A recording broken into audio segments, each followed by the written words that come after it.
చాందినపుర virus. ఈ virus మళ్ళీ ఈ మధ్య కాలంలో కేరళ మరియు గుజరాత్లలో ఎక్కువగా కేసెస్ వ్యాప్తి చెందడం, ఈ కేసెస్ 6 పిల్లల్ని మరణాలకు కారణం కావడం కూడా కొంత కంగారు పెడుతుంది. చాందినపుర వైరస్ అనేది ఇట్స్ ర్యాపిడో వైరస్ ఫ్యామిలీకి సంబంధించిన వైరస్.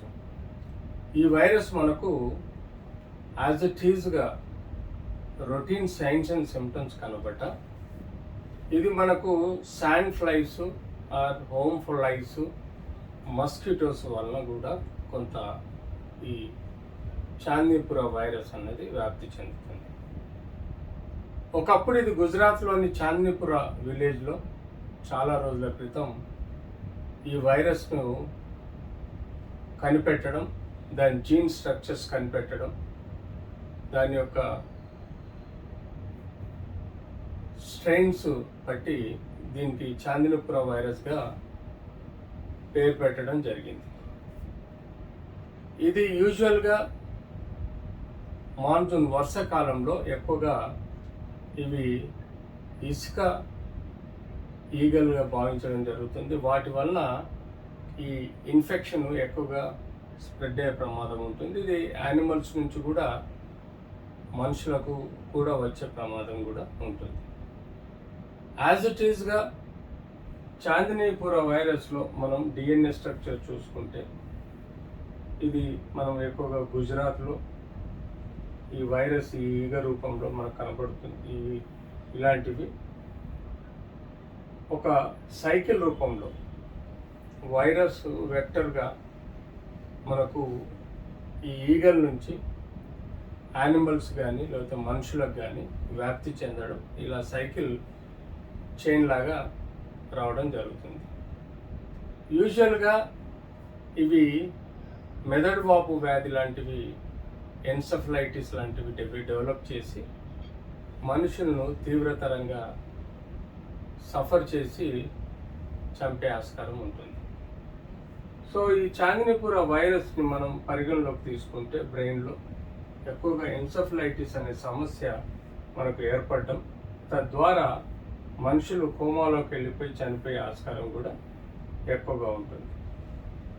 సో ఈ చాందినపుర వైరస్ ఇనిషియల్గా మనకు జ్వరము, ఒళ్ళు నొప్పులు, జాయింట్ పెయిన్స్, గొంతు నొప్పి, దగ్గుతో పాటు కడుపులో నొప్పి, లూజ్ మోషన్స్, వామిటింగ్స్, క్రమేణా మనకు మెదడు వాపు వ్యాధిలాగా లక్షణాలతో కోమాలకు పోయే ప్రమాదంగా ఉంటుంది. ఈ చాందినపుర వైరస్ని మనము సక్రమంగా చూస్తే దీనిలోని డిఎన్ఏ స్ట్రక్చర్స్ ఎలా, ఆర్ఎన్ఏ స్ట్రక్చర్ ఎలా ఉంటుందంటే ఈ రూపంలో ఉండి ఇది మన బాడీలోకి ఎంటర్ అయ్యి కణాలని దెబ్బతీసే ఆస్కారం కూడా ఉంటుంది. చాందినపుర వైరస్ యొక్క స్ట్రక్చర్ ఇలా ఈ షేప్లో ఉంటుంది. ఇది మన బాడీని ఎంక్రోచ్ అయ్యి లోపల గుజరాత్లో ఇలాంటి ఈగల వలన మనకు ఈ చాందినపుర వైరస్ స్ప్రెడ్ అయినట్టుగా భావించడం జరుగుతుంది. సో దీనిలో ఇంట్రావైరల్ ప్రోటీన్ ఇంట్రాక్షన్స్ వలన కూడా ఈ వ్యాధి యొక్క వ్యాప్తి ఎక్కువగా చెందడం,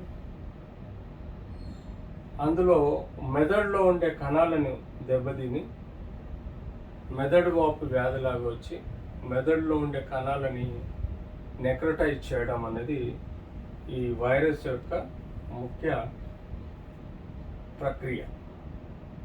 సో ఇలా మనకు ఈ ఈగల నుంచి యానిమల్స్కి రావడం, యానిమల్స్ నుంచి మళ్ళీ ఇంకో యానిమల్, లేదంటే ఈగల నుంచి డైరెక్ట్ హ్యూమన్ లైఫ్కి ఎఫెక్ట్ అవ్వడం, లేదంటే ఎవరైతే వ్యక్తులు ఆ వైరస్ ఎఫెక్ట్ అయిన యానిమల్స్ని ముట్టుకోవడం జరుగుతుందో తద్వారా మనిషి లోపలికి ఈ వ్యాప్తి చెందడం జరుగుతుంది.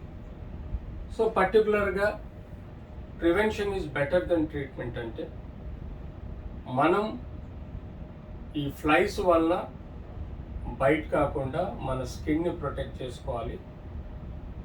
ఫుల్ ఈ వర్షాకాలంలో వీలైనంత వరకు ఫుల్ క్లోత్స్ తోటి ఉండాలి.